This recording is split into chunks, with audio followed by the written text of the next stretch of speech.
اور اس میں 3 نظریات کا ذکر آپ کی کتاب میں کیا گیا ہے، اس پر ایک نظر ڈالیں گے۔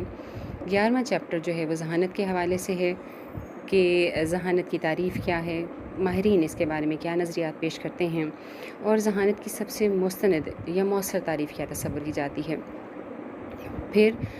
ذہانت کی پیمائش کے انداز یا طریقے کیا ہیں، اور ان ذہنی آزمائشوں کو تعلیمی اعتبار سے بھی جانچا جائے گا کہ ان کی سے واقفیت جو ہے وہ ہمارے لیے کس حد تک تعلیمی اعتبار سے کارآمد ثابت ہو سکتی ہے۔ اگلے 2 چیپٹرز جو ہیں، جو کہ 12واں اور 13واں چیپٹر آپ کی کتاب میں ہے، وہ رہنمائی اور مشاورت کے حوالے سے ہے، کیونکہ استاد کی ایک حیثیت ایک رہنما یا مشیر کی بھی ہے، تو ہم یہ بھی معلوم کریں گے کہ یہاں رہنمائی اور مشاورت دونوں بظاہر ایک جیسے الفاظ محسوس ہوتے ہیں، لیکن معنوی اعتبار سے ان دونوں میں کیا فرق ہے۔ استاد رہنمائی اور مشیر کی ذمہ داریاں کس طرح سے ادا کر سکتا ہے، رہنمائی اور مشاورت کے بنیادی اصول کیا ہیں، ان کے اقسام یا اہم پہلو کیا ہیں، اور استاد کی ذمہ داری اس حوالے سے کیا کیا ہوتی ہے۔ 13ویں چیپٹر پہ آپ کی کتاب کے پہلے حصے کا اختتام ہو جاتا ہے۔ حصہ دوم جو ہے وہ 14ویں چیپٹر سے شروع ہوتا ہے، اور پہلا چیپٹر یعنی حصہ دوم کا پہلا چیپٹر ہمارے پاس طریقہ تدریس ہے، یعنی وہ تمام تر طریقے یا انداز جو کہ استاد پڑھانے کے لیے منتخب کرتا ہے انہیں آپ طریقہ تدریس کہتے ہیں۔ آپ کی کتاب میں کچھ طریقوں کا یہاں پہ ذکر کیا گیا ہے، لیکن یہ بات آپ بخوبی جانتے ہوں گے کہ اس دنیا میں جتنے بھی پڑھانے والے ہیں اتنے ہی طریقہ کار موجود ہیں، کیونکہ ہر استاد ایک ہی طریقہ کار کا استعمال کرنے کے باوجود بھی پڑھانے کے انداز میں دوسرے سے مختلف ہوتا ہے۔ چنانچہ ہم یہ بھی دیکھیں گے کہ دنیا میں موجود طریقہ کار کیا ہیں، ان کی نوعیت کیا ہے،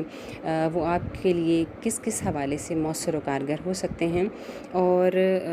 قدیم طریقہ کار کون سے ہیں، اور جدید طریقوں میں ہم کون سے طریقہ کار کو شامل کرتے ہیں۔ پھر یہ کہ طریقہ تدریس کے انتخاب میں کن معیارات کو پیش نظر رکھنا ضروری ہے۔ اگلا چیپٹر ہمارے پاس تدریسی معاونات کا ہے۔ اگرچہ کلاس روم میں پڑھانے کے لیے استاد سب سے مؤثر عنصر تصور کیا جاتا ہے، لیکن اس کی مدد کے لیے کچھ چیزیں اور بھی ضروری ہوتی ہیں، تو ہم تدریسی معاونات کو در حقیقت مددگار اشیاء کے نام سے جانتے ہیں کہ وہ تمام تر چیزیں جو کہ استاد کے لیے پڑھانے کے عمل کو آسان بنا دیتی ہیں، اور بچوں کے لیے چیزوں کو سیکھنے یا سمجھنے کا عمل جو ہے وہ مؤثر ہو جاتا ہے۔ تو ان تمام تر چیزوں میں ایک لمبی فہرست موجود ہے، جن میں سے کچھ چیزیں آپ یقیناً واقفیت رکھتے ہوں گے، کچھ چیزیں آپ کے لیے نئی بھی ہوں گی، اور یہ بھی ہو سکتا ہے کچھ چیزوں سے کے ناموں سے آپ واقف ہوں لیکن آپ ان کی تفصیل سے واقف نہ ہوں۔ تو ہم اس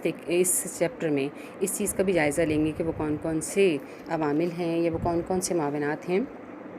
جو کہ تدریس کے عمل کو مؤثر بناتے ہیں۔ پھر تدریسی معاونات کے انتخاب کے اصولوں کا بھی جائزہ لیا جائے گا۔ ٹھیک ہے، اگلا چیپٹر ہمارے پاس عناصر مدرسہ ہیں۔ نہ صرف مدرسہ بلکہ کسی بھی ادارے کے انتظام کچھ عناصر کی موجودگی اور پھر ان عناصر کا آپس میں رابطہ اور مؤثر رابطہ ہونا بہت ضروری ہے۔ چنانچہ عناصر مدرسہ میں ہم صدر معلم اور طالب علموں کے آپس میں تعلقات کا جائزہ لیں گے کہ آپس میں ان کے تعلقات کی نوعیت کیا ہونی چاہیے۔ آپ اس سے پہلے اس بات سے بخوبی واقف ہوں گے کہ میں نے ہمیشہ یہ بات آپ کو بتائی کہ استاد اور طالب علم کے آپس کے تعلقات میں محبت اور شفقت اور عزت کا عنصر جو ہے وہ غالب ہونا چاہیے، اور اسی سے متعلقہ کچھ باتیں مزید ہم کتاب میں پڑھیں گے۔ اگلا چیپٹر ہمارے پاس نظم و نسق مدرسہ کی ماہیت کے حوالے سے ہے، یعنی جب ہم کسی بھی ادارے کی بات کرتے ہیں تو اس ادارے کے ایڈمنسٹریشن یا انتظام کو چلانے کے لیے کن چیزوں کی ضرورت پڑتی ہے، اس کا بنیادی مفہوم کیا ہے، اور نظم و نسق یا ایڈمنسٹریشن کی کسی بھی ادارے میں کیا ضرورت و اہمیت ہوتی ہے، اور اس کے بنیادی اصول و ضوابط کون کون سے ہیں جس پر اس کو قائم کیا جا سکتا ہے۔ 18واں چیپٹر نظم و نسق مدرسہ کے اقسام اور نظریات ہے کہ ایڈمنسٹریشن کے حوالے سے مدرسے کی نظم و نسق کے مدرسہ کی اقسام کیا ہیں اور اس کے نظریات کون کون سے دنیا میں رائج ہیں۔ 19واں چیپٹر نظم و ضبط مدرسہ کی ماہیت کے حوالے سے ہے کہ نظم و ضبط کے معنی کیا ہیں۔ ٹھیک ہے، پھر یہ نظم و ضبط یا ڈسپلن جو ہے وہ اداروں کے لیے کیوں ضروری ہے، اور کسی بھی ادارے کو چلانے کے لیے اچھا ضبط کسے کہا جا سکتا ہے، اس کے بنیادی اصول کیا ہیں، اور پھر ضبط کی اقسام کا ذکر کریں گے۔ 20واں اور آخری چیپٹر ہمارے پاس نظم و ضبط مدرسہ کے طریقے ہیں، اور عموماً نظم و ضبط قائم کرنے کے پوری دنیا میں 2 ہی طریقہ کار رائج ہیں جن کو سزا اور جزا کے نام سے جانا جاتا ہے۔ اگرچہ جزا جو ہے ایک زیادہ مؤثر طریقہ کار ہے، لیکن بہت ساری جگہوں پر سزا بھی ایک مؤثر میڈیم کے طور پر استعمال کیا جا سکتا ہے۔ جس طرح سے ایک ڈاکٹر جو ہے وہ علاج کے لیے کڑوی دوائی یا انجیکشن کا سہارا لیتا ہے، اس طرح سے بعض اوقات اساتذہ کرام کو بھی بچوں کی ہدایت اور رہنمائی کے لیے سزا کا استعمال کرنا پڑتا ہے۔ تو ہم یہ بھی دیکھیں گے کہ مدارس میں استعمال میں لائی جانے والی سزائیں کون کون سی ہیں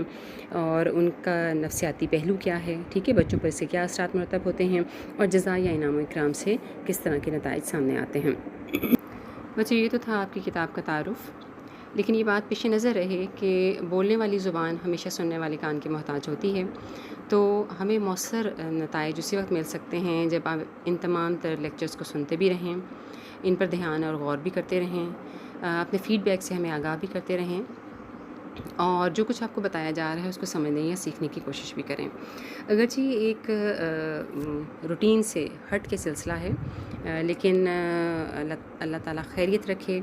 اور ہم سب کو اپنے حفظ و امان میں رکھے۔ جیسے ہی باقاعدہ کلاسز کا آغاز ہوگا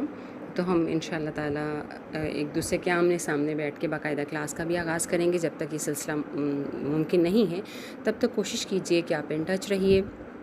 اس کے علاوہ اپنے دیگر ساتھیوں کے ساتھ بھی اس بات کو شیئر کریں تاکہ وہ بچے جو کہ ابھی تک ان تمام تر آن لائن کلاسز سے واقفیت نہیں رکھتے ہیں یا علم میں نہیں ہے ان کو، وہ اس کو جوائن کر سکیں اور پڑھنے لکھنے کا یہ سلسلہ جاری رہ سکے۔ خیال رہے، اپنا بھی خیال رکھیں اور کوشش کریں کہ کتاب کے ساتھ اور سیکھنے کی اس عمل کے ساتھ اپنے تعلق کو مضبوط کریں۔ انشاءاللہ نیکسٹ لیکچر میں ہم پہلے چیپٹر کا آغاز کریں گے۔ اس وقت تک کے لیے اللہ حافظ۔